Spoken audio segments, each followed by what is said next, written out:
Welcome to the Love, Purpose, Connection podcast.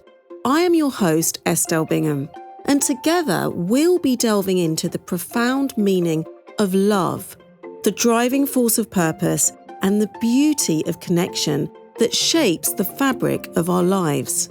In each episode, I sit down with some of the most inspiring individuals out there to understand the ways love has touched them.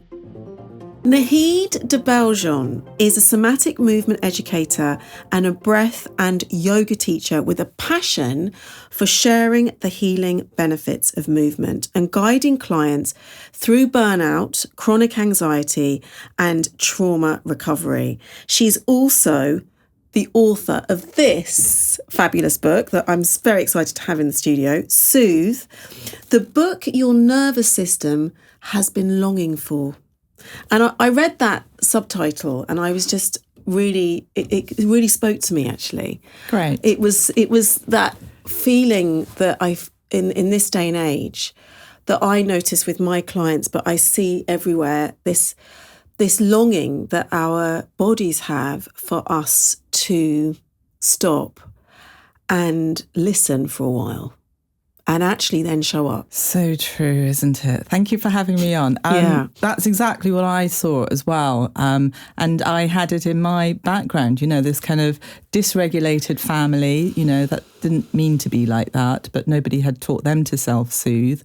And so my whole growing up was just seeing lots of really dysregulated people that were not bad people, but who were just yearning to be still, to be connected, to be at peace, and they never had it. And then when I had my really busy studios in central London, I kind of saw that everybody was like that. They had this really lovely, shiny front end that looked like it was functioning and being successful, but it came at the cost of their emotional and physical health. So if anyone's listening or tuning in and watching this, this will potentially speak to you in some way. This idea of the shiny facade, how we mask and how we appear in the world. So we've got the car, we've got the house, we've got the great job, we've got the children, we've got the nannies or not the nannies or the this or the that or whatever it is.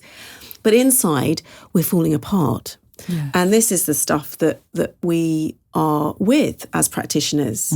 And this is the stuff that we are looking to meet and be with and heal and recover from. Yes. And that's really what Soothes about, isn't it? This somatic being in the body and the body really not going mind-body, going body-mind. We all have biointelligent systems. We're in biointelligent body, and I include the brain in that and the mind.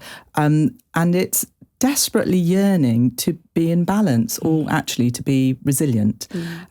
We just get in the way of that, don't we, with all the things that we do to ourselves. And actually, I think it's decades in the making, this idea of mistrusting our feelings.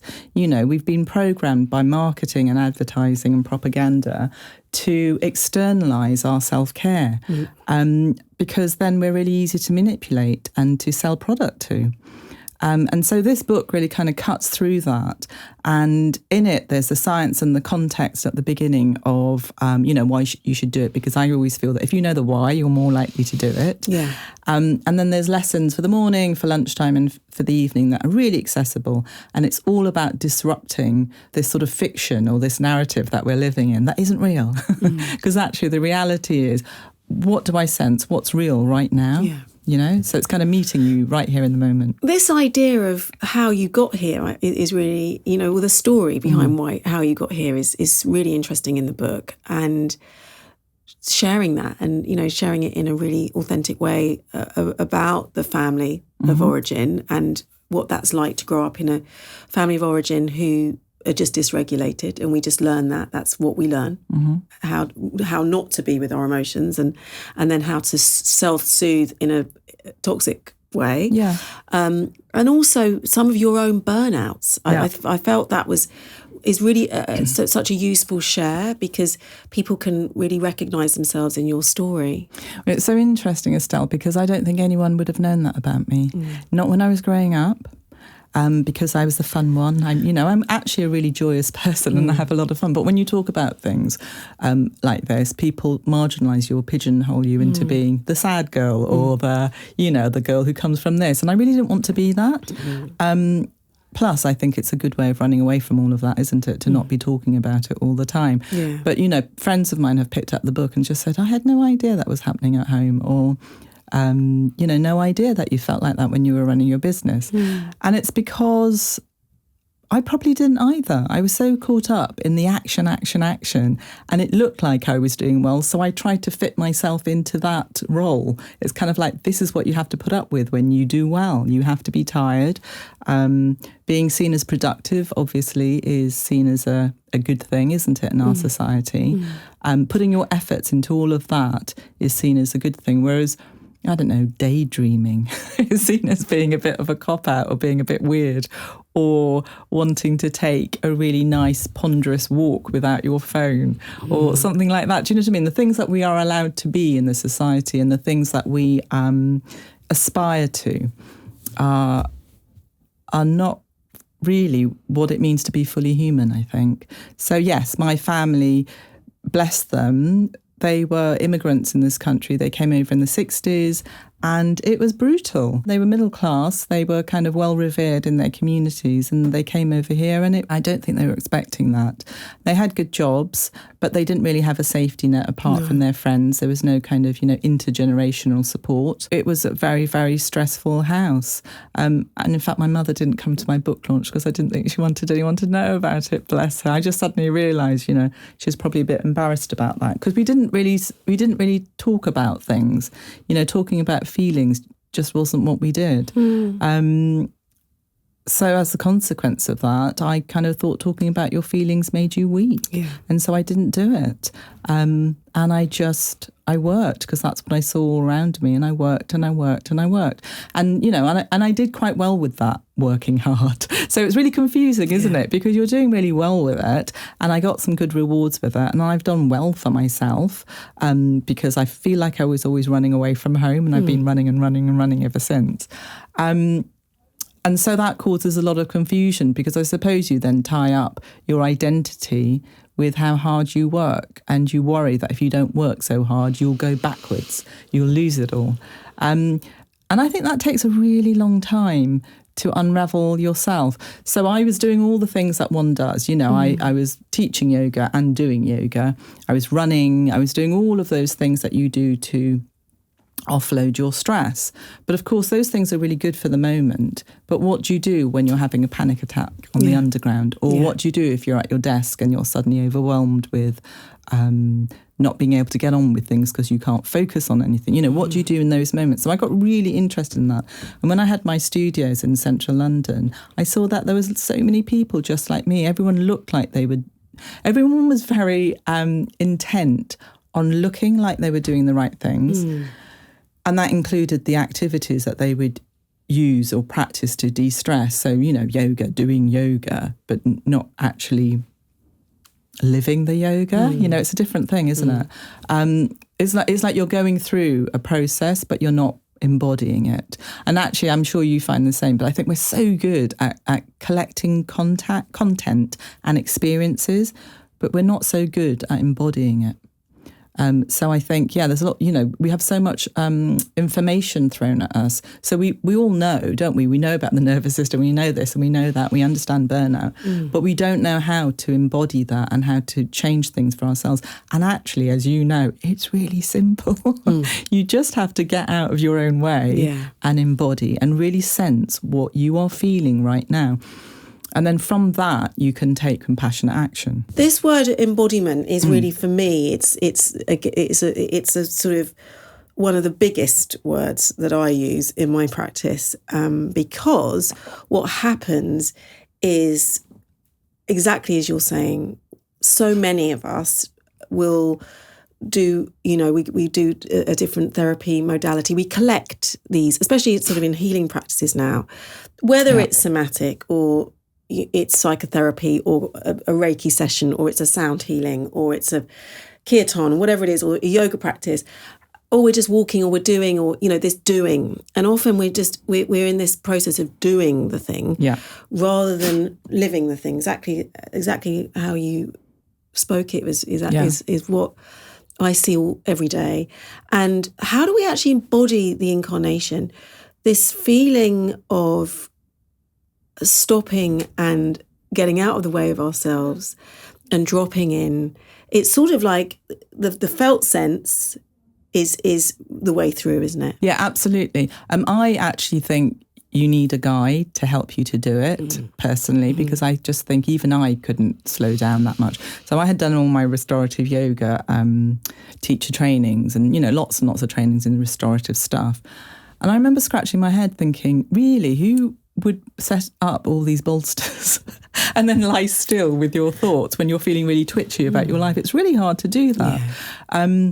So personally, I think movement actually, rather than stillness, movement can take you into stillness, but you have to move it out. The most appropriate response to cortisol, which is your, spike of your stress hormone, is to move. So this thing of kind of sitting, with all this stress kind of pent up in the body and then lying on bolsters just seemed a real disconnect to me, even as I was learning it and teaching it, actually. So I personally think you need somebody to teach you to do that, because going slow and being patient and trusting it is a really hard task in our fast-paced culture. So my advice to people would be actually invest in that and get yourself a guide. Doesn't mean you have to do it forever, but it will just help you open up parts of you that we have kept so close. We're such a cognitive mind driven culture, and for a reason, because that whole thing of kind of thinking that positive thinking or self-talk will get you out of things. Now, I don't believe that you can think your way out of a feeling state. You need to feel your way out of it. But I guess in our culture, it's thought of as primal, as not very sophisticated. So I think, the nervous system and how we function is really sophisticated, but not in the way we think we are. We're not governed, top down. Actually, more of the signals are coming from the body up to the brain. And then the brain then interprets that based on your experiences so far.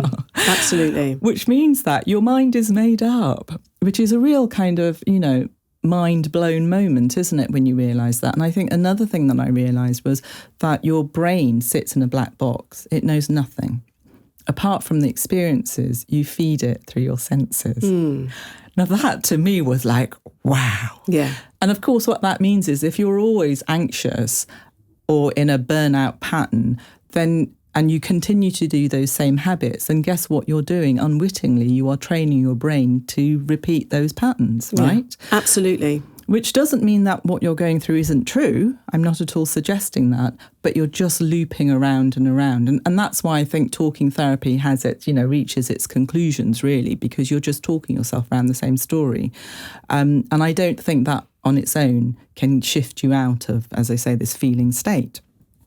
My advice to kind of people really is I think you need to be guided through that in the first instance, because it's really hard to find it by yourself, because we don't trust it. We have no patience for it either. I don't know about you, but over the years I've been teaching, it's about 20 years now, I've just found people's attention has just got shorter and shorter and shorter. So, to keep them somewhere, to engage them in the beginning is a bigger and bigger ask. And it all depends on where on the scale they are as well. I'm seeing lots of 30-year-olds who are addicted to social media. Yeah.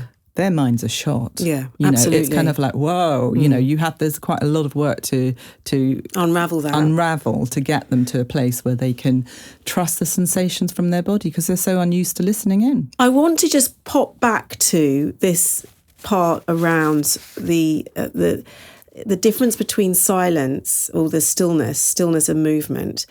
And so that whoever's listening or watching really understands what we're talking about. Yeah.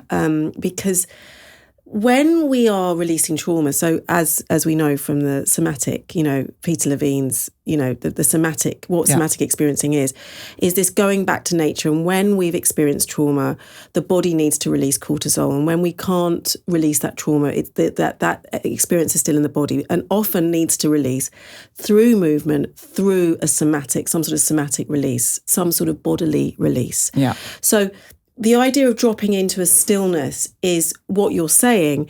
It's not quite going to make sense. So if we're holding all of this trauma in the body from experiences that we've had in our childhoods or in our lives or that day, just, you're arriving, that the idea of movement, what we do is we allow the body to do its thing. We let the wisdom of the body follow its own course. And then we are creating more space for stillness. Yeah, exactly. Repose, the restoration of self after you've had this somatic release. Yeah, exactly that. I'm going to update that a little bit because, of course, you will have heard of the body keeps the score, but actually it's the brain that keeps the score and your body's the scorecard. So your body holds the patterns of the trauma. The trauma isn't held in the body, I believe. And you're absolutely right. You've got to deal with that first. So, for instance, in the COVID years, I was seeing lots of people coming to me and they were really kind of sunk in the chest with their head coming forwards because they were sad, they were anxious, they were fearful of looking at people because that might mean you'd have to engage with them and we were told you must not engage with anyone. It kind of really sent everybody inward, didn't it? So what I was seeing was, very tight muscles across their chest, their head coming forwards of the spine, putting a lot of weight through their internal organs, and the internal organs aren't weight bearing. So then that is signalling to your whole system that you are in an alarmed state. And you're breathing a lot shorter because your muscles are tight, and it's putting all this pressure through. So for me, you've got to deal with that first and taking you from this kind of forward flexion into an extreme back bend is too violent. It's far too violent. You just, maybe even lying on the floor would help to release this, or a little bit of gentle rocking, or all of those pre-language movements that you would have done exactly as you were a baby. When you were a baby, you would have responded to the whole world with your whole self. You wouldn't have made a mind-body distinction. So you hear your caregiver and he or she has got a really warm voice, you would have moved towards her, on a real cellular level. You hear a loud bang and you would have, shrunk away from it. Well, you're no different now. Your nervous system is the same structure. You will have those same responses. It's a little bit like, when somebody's lying to you, but they look really nice, they have a very pleasant face and they're saying something that isn't true. And don't you, on a sensory level, through your felt sense that something isn't right. Yeah. But you're hearing words, and that's where cognitive dissonance comes in, because you're hearing words that tell you something, that don't add one story, but you're sensing something, that doesn't add up. And so it's a little bit like that, and we are still the same. And so dealing with the world and everything that happens to us through a whole self system, as opposed to this mind-body separation. I think that happens around about 3 years old, where you kind of separate mind and body. But, we continue to deal with the whole world with our whole self. And I don't believe you can move on from anything unless you adopt that approach. Absolutely. So let's think about some of these hacks. And, it's a bit of a buzzword at the moment, isn't it? The hack. But I really feel like it would be useful for our listeners and whoever's watching to have some self-soothe hacks. Yeah. And one of the ones, something that I heard you mention recently was this idea of the 90 minutes on, 20 minutes off. Yes. I really like the sound of that, especially for people who are working at home, who work intensely in places. Just the idea of 90 minutes on and then 20 minutes of dropping whatever it is you do and taking yourself somewhere else, do something else, whether it's just walking around the block, whether it's going and making a cup of tea or going into the garden or playing with your child or playing with your dog. I kind of think that, even our mindfulness has become more doing. So I'm really a fan of mindlessness. So you have the 90-minute on focusing on one thing, and then 20 minutes off comes from your sleep patterns. So you have sleep patterns that are like that. You have a similar rhythm in the day, we just don't pay attention to it, where you can focus for something very well for 90 minutes. It's between 90 minutes and 120 minutes, but 90 minutes seems to work quite well with our day. Certainly works well for me. And that's actually how I wrote the book in the end. It was kind of reminding myself of what I do. It's like, right, do this. I've been using this method for about 10 years, and it's really, really worked well for me. It means that I don't go to bed exhausted. Yeah. So it's 90 minutes of extreme focus, and whether you have finished the task or not, make yourself take a break, because it's in that 20 minutes that your brain gets to process it when you're not focusing on it. And so going for a walk, doing your tidying up, doing some cleaning.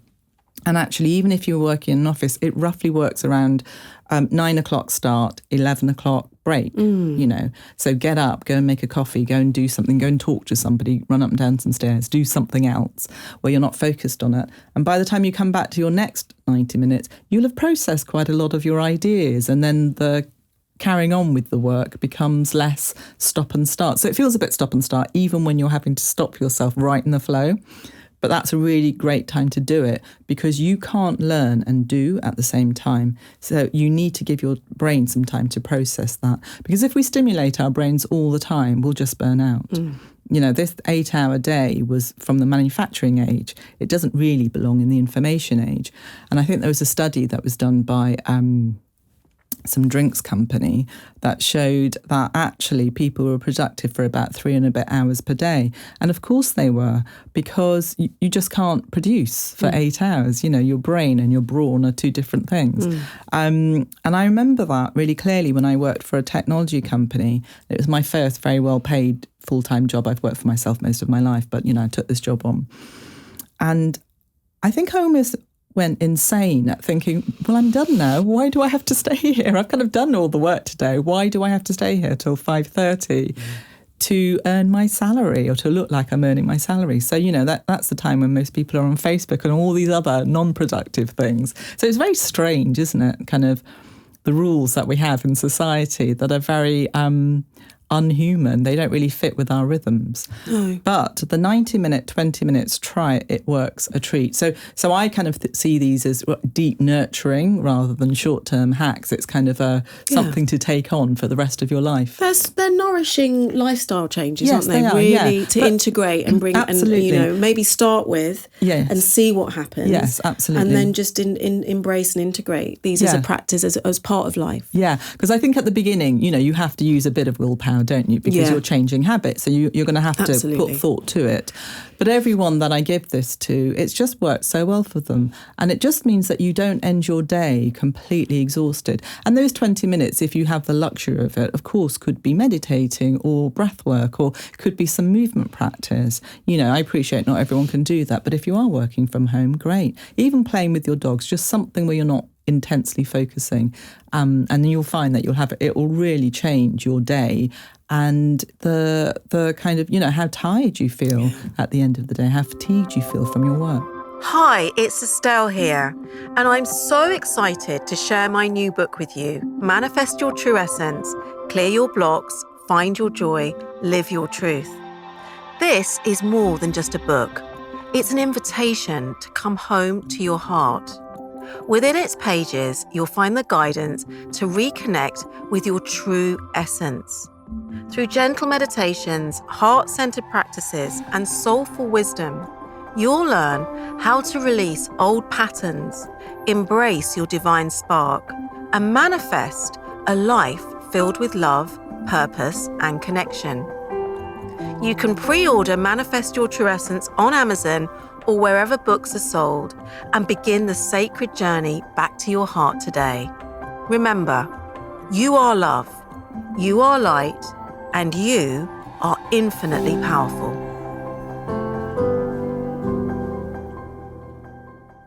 Going back to the circadian rhythms, because people hear that phrase bandied around quite a lot, and some people understand it, and other people don't really. Like if you actually sat down and said, what does this mean? I'm not quite sure. Yeah. I liked this hack or new nourishing integration of going out at dusk and walking at dusk. I thought that was really interesting. Yes. Messaging to the nervous system that it's now time to go into that yin, go into our, preparing for sleep state, really. Yes, yeah. And the same at the beginning of the day, getting that real burst of vitamin D, making sure you get that somewhere. Yeah. So if you are working from home, getting outside, make sure you get that bright light outside. Nothing can really beat that as a vitamin D moment in time injection. Yeah. But then also at the end of the day, I thought that was really interesting. And something I started doing, I think it was while I was writing the book, actually. I started doing that, thinking, okay, I've got to end the day now. I've got to signal to myself that that's the end of the day. Because when you work for yourself, you can just go on and on. When you're writing a book, you can go on and on and on, can't you? And it was just a really lovely thing to do. Take a walk out with the dogs, and my husband came along, and we sort of chat. It was like you're putting the day to bed, and then especially when you work from home, and then you can come in and prepare dinner and do something like that. So it signals the end of one thing and the start of something else. And I think those rituals are something that we have forgotten in the age of technology, because it's so fast, isn't it? The information that's coming at us is so fast that we also think that we have to respond in a fast way. And we don't. And we also think that we have to respond constantly, be on call to respond at any time. And I don't know about, the time that you adopted technology, but I was working in a technology company. And if you got an email at 10, you answered it at 10. You just felt you had to, because somebody had asked you something. You felt you had to reply because there it was in your pocket. And we can't go on like that, of course. So we have to build in rituals throughout our day that signal the start of one sort of activity and the end of one, preparing for the next, or preparing for your home life, whatever that might be. And I think that's why, as well, the 90-20 minute kind of rule really works. That cycle really works, because you're stopping something, you're creating those breaks, those natural pauses in the day. You prepare, you recover, reset, and then you prepare for the next thing. And that's something that I think we've really lost over the years with technology, and I think we have to regain it. I always say to my clients, if you aren't the gatekeeper for your nervous system, nobody else will be, trust me. So you've got to do it. You have to put in those rituals in place. And I think the lovely thing about the dusk is, the morning and the dusk ritual, is that it's signalling to your nervous system. The two things your nervous system really needs to know is time and location. Where are you in time? Where are you based? On the floor, against a wall, whatever. So signalling to your nervous system that it's now morning will kickstart all those processes, that your nervous system needs to kind of signal to all of the other systems. It's now morning. So we expect food, we're going to digest, cortisol goes up, melatonin goes down a little bit earlier than that. And so now here we are alert and ready for our life. And then dusk does the same. It's like, okay, we've worked, we're done. Let's start to kick off those processes that allow us to rest. So we're really supporting this extraordinary internal, the system that's happening. Yes. In any given moment, and it's really such a sort of a powerful way of companioning yourself. We Lovely, forget yes. we forget that all this stuff needs our help. Yes. And I want to just talk about actually the panic attack on the train, because so much anxiety, you know, I see it in so many of my clients, and this coming back to a place where the nervous system is in real, it has come into a place of quiet, and you can really self-regulate, because this anxiety can happen, especially in the generations that have had so much technology. It's they're almost hardwired for an anxious state of dysregulation. Yes. Yeah. What would you say on the train? If we could just do that now and give people that's an invitation. You've also got the book, but what's something that you would suggest? So the very first thing to remind yourself is, so your anxiety is based on something that happened to you, right? So you're triggering to your whole system that this thing that we know and we're really familiar with is happening again. So really what you want to do is convince your brain or remind your brain that it isn't happening. So you're disrupting. Yeah. So the very first thing that I would do is find a solid surface. Yes. So whether it's feet on the floor and pressing your feet into the floor with your breath, So I really favour very simple 6x6 breathing. You inhale through the nose for 6, you exhale through the nose for 6. It's really uncomplicated. And it works. And it's really powerful. It's profoundly It's so powerful. It oscillates between the go and no-go parts of your nervous system, so sympathetic, parasympathetic. So you could press your feet into the floor for the count of your inhale and then release your feet for the exhale. Yeah, because you want to feel. You want to get out of here. So you're not thinking, you want to feel. So that could be a good thing. Just remind yourself, if you're against a seat, you could press into the seat. I often press my hands into the seat. If I see something I wish I hadn't that whizzes past on Instagram, so you could kind of press into your seat through your feet, through your back, through your bottom, through your hands. I have actually recently had a client who rang me from Paddington Station.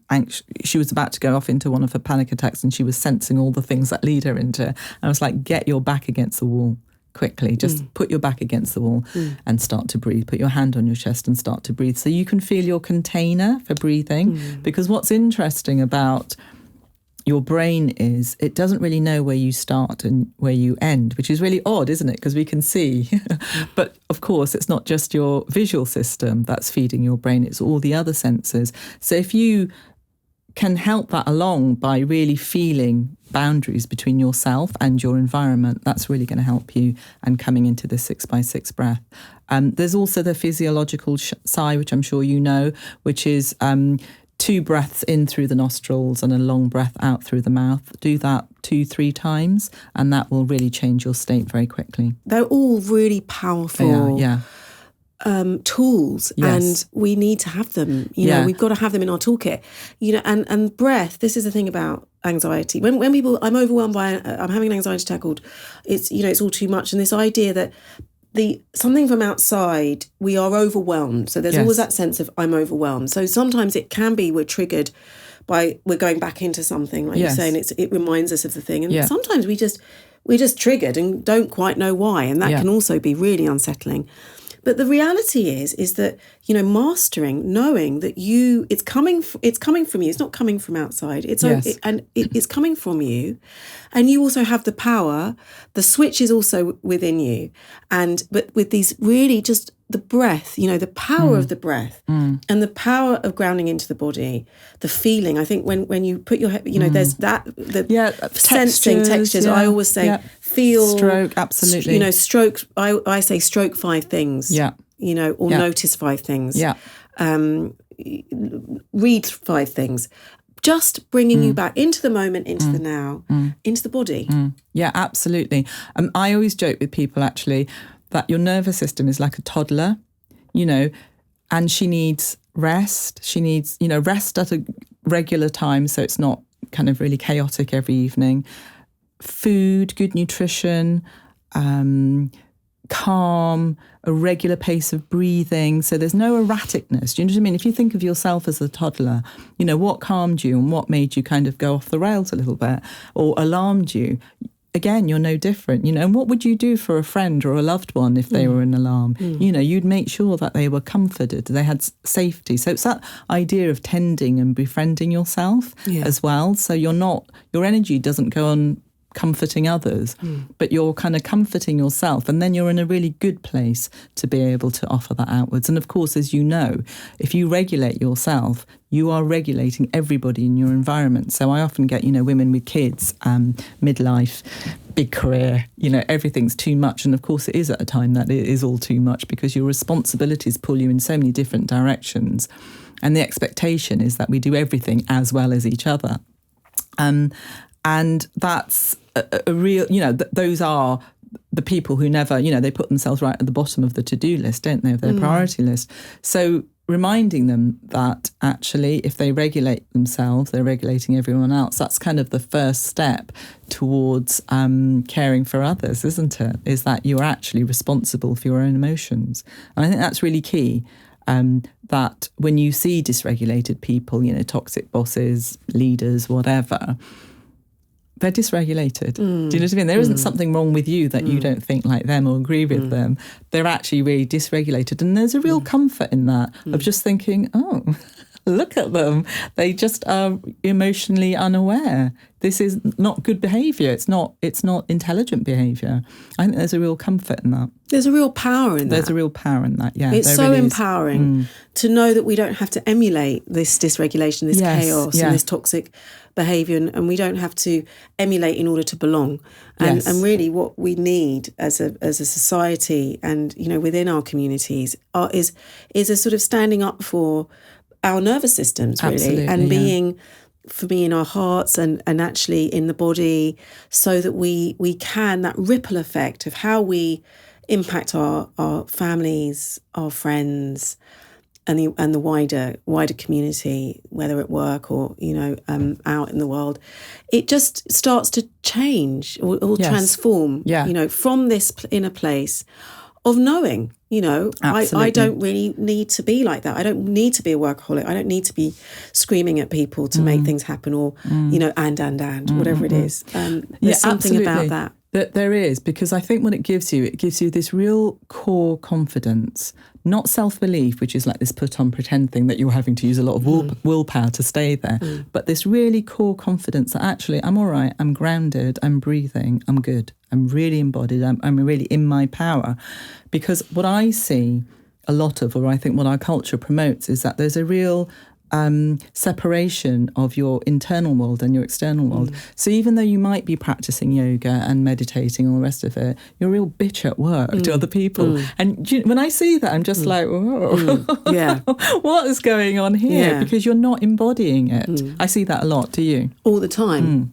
Yeah, I see that all the time in every walk of life, actually. Of course, yes. And I always say we're not perfect, and yes. How are you walking your walk? Yes, yeah. What does that really look like behind closed doors? Yes. And these, again, it's especially in this day and age. And you spoke earlier about getting the email or getting the Instagram or getting getting these things that come up on the phone, or really they're violations of our sacred time and space, and there is this unspoken need or communication or thing, to respond. Yes. I've got to respond. So the nervous system's constantly on hypervigilant, really. We're hyper alert, and if I don't, I haven't responded. And actually getting back to time and the rituals, this our humanness, because in the face of what we are going into in relation to AI and in relation to technology, which is a whole story for me that I could talk about for hours. And I really feel so strongly about it because, humanity is sort of sleepwalking into this relationship with AI and technology.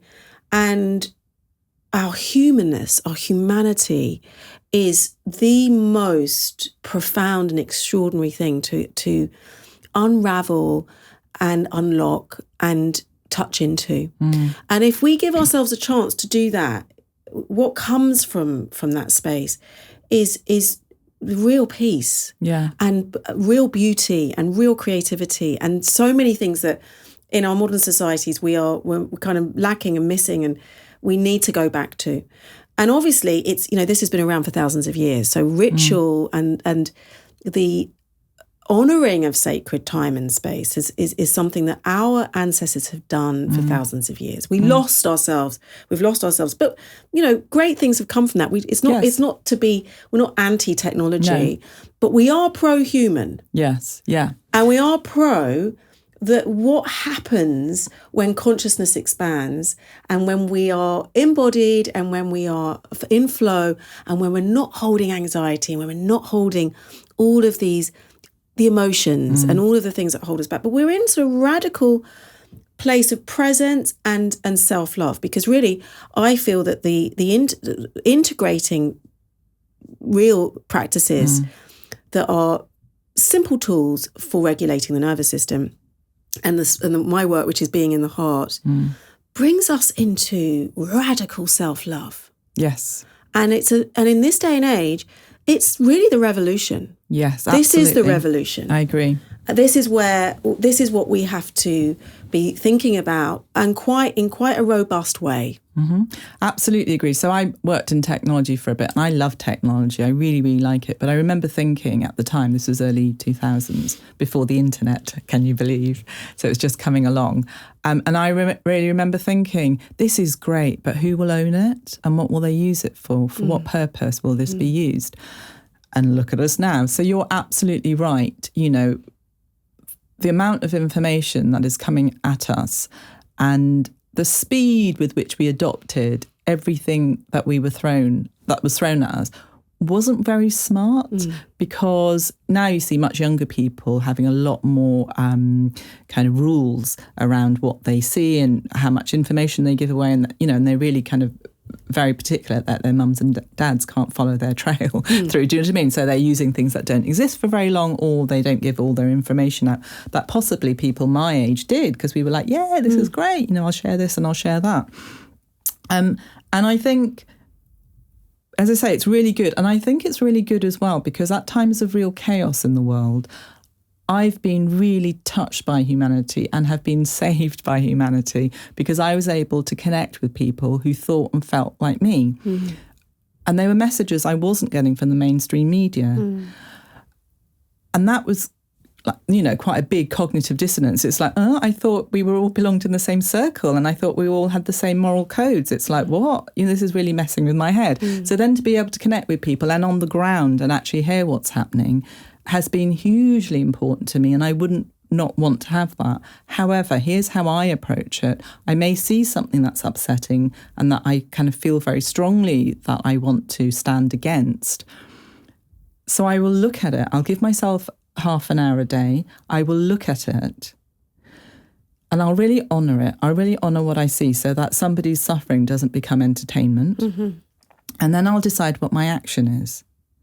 And I will take that action, being it writing, being it joining a protest, being it putting something on a boycott list, whatever it is, I will take some action, talking to some people about it, and then I will recover from that. So I'll do something that can really calm my nervous system down, and then I'm done, And I think that's how we need to approach our nervous system. So it's not about smashing it against a wall and then expecting it, you to sleep by a little bit of rocking or lying over a bolster at night, because that's not going to happen. You've stimulated yourself to such a state that you need something more than that. And it's not about, going at that pace and having a 2-week holiday, because guess what? You've got to come back to that pace. But actually, it's more like a little ripple. Something happens to you, you recover and you reset. Something else happens, you recover. Even if it's a small something, anything that just sends you into a little bit of an alarm. It could be somebody ringing you that triggers you in some way, somebody close to your family that kind of makes you think, and then it's kind of recovering from that and resetting yourself so that you can continue. So it's having this approach of a ripple effect throughout your day is much healthier, and actually how your nervous system works. Because once upon a time, when we were running away from saber-toothed tigers, we'd do the running to get the cortisol out, and then we'd run back to our community, safety. Somebody might hug you, safety. They might feed you, and you might rest for 8 hours. Well, we've lost all of that. We are just going bang, bang, bang. I think it's about 74 gigabytes of information every day is pummeling into our brains. That's too much. You have to do something to kind of counter it. So my message isn't retract. I really don't like that message of the wellness industry, because actually you are retracting from other voices. That's what you're doing, isn't it? You're saying we don't want to listen to you. And I don't think that's healthy, because, humanity means commonality, communal, I can't say the word. You can say it again. Communality. Is that the word? That's it.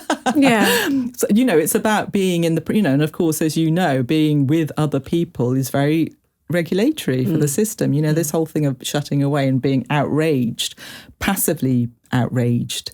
Do you know what I mean? Yeah. Constantly receiving this information that's really heightening your nervous system and not doing anything with that is incredibly disempowering. That isn't what you would do in the real world. If you found out that somebody was picking on someone you wouldn't just go, oh no, and just sitting with it. You'd be like, no, we can do this. There'd be actions that you would put in place, including the action to calm your system down at some point, and also being really respectful of the thing that you've seen or heard. So I love technology, but who owns it?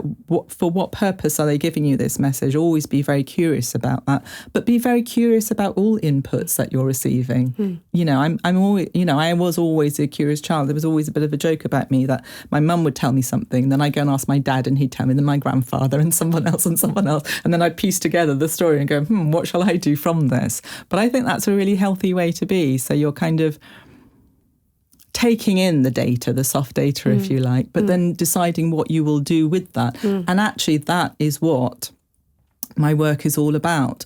It's not just listening to the signals in your body that your body is giving you, but then it's giving yourself some space to interpret what that means. Because if you go just to your habit, which is something that you have learned based on something that's happened to you, then you're always going to be in that same state. So it's kind of giving you this pause to kind of go, well, what does this mean? Am I actually in danger right now? No, I'm not. Okay, I can let go of these hunched up shoulders. I can start to breathe now. I can do some rocking or some movement. I've got a rebounder in my studio, and when I hear something that's really overwhelming my system, I just jump to, you know, some old school R&B or something like that. Those rebounders, they're great, aren't they? They're amazing, aren't they? They're meant to be Yes. the most incredible thing for all sorts of things. I just feel it gets my stuff out. It just gets you, Yes. on a little one of those is a game changer. So amazing. Thank you so much, Naheed, for sharing so much in this podcast, and really helpful and incredible knowledge and wisdom from you today. And before you go, I'm going to take you to the words love, purpose, connection. Yeah. That's what this podcast is all about. And really what those words mean for you, or what comes up for you when you think of those words. Sure. So thank you for having me, of course. It's been lovely to be able to discuss all these heartfelt, heart-led kind of approach to living. So for me, love, connection and purpose, well, I think love, you start by loving yourself, and then you can love others, and and you can spread it out wider. Connection, that to me is what spirituality is all about. Yeah, it's all about how we connect. And it's about the residue of our actions. You know, that has a big ripple effect. And purpose, well, it's being in service in some way. So for me, purpose is use your platform, speak up, do something with all this healing. Once you're healed, go and give it out in the world, I believe. Go and do your thing. Go and do your thing, yes.